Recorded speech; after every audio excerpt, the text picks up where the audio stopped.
The human face often proves itself elusive to visually articulate on a painted canvas, offering unique challenges to capture a stilled image that will evolve over time. Portraits are static impressions of frozen time. The expectation remains that the artist should intend to capture a likeness of the subject.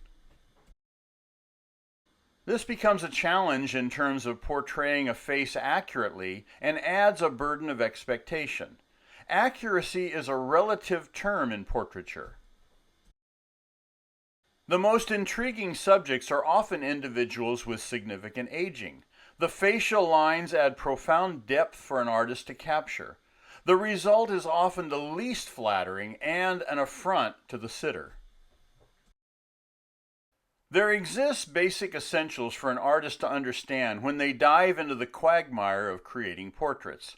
Skin tones are a proportional composition of red, umber or brown, white, and tinges of blue. A slight alteration of that formula will offer necessary shading, and while using acrylic paint, you may opt for undercoatings to dry sufficiently first. Some artists employ portable hair dryers to speed up the process. The same strategy exists for oil-based paints, but the drying period is typically sufficiently longer. There are no precise rules for creating portraits, and some of the finest I've seen have taken the liberty of expression into abstractive context.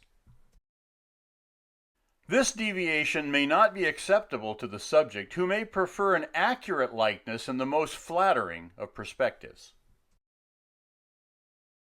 Many competent portrait artists do have the ability to erase time, aging lines, and unwanted facial traits, just as photographers with software such as Photoshop.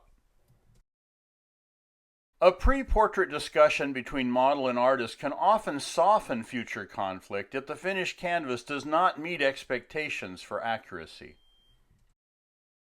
I have met few subjects unconcerned regarding the final outcome, and even fewer willing to allow the artist absolute creative liberty. Large-scale canvases are particularly challenging, but personally the most satisfying. Some of my subjects have adored the outcome, and a few have resented my intrusion into a realistic depiction they would have preferred hidden.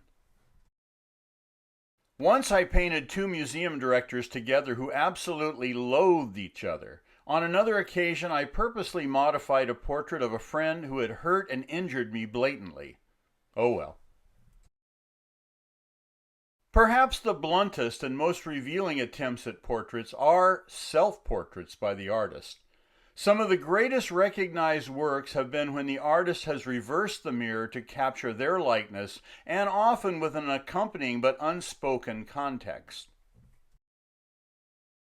Like most camera-shy photographers I've encountered, painters are usually more comfortable portraying others.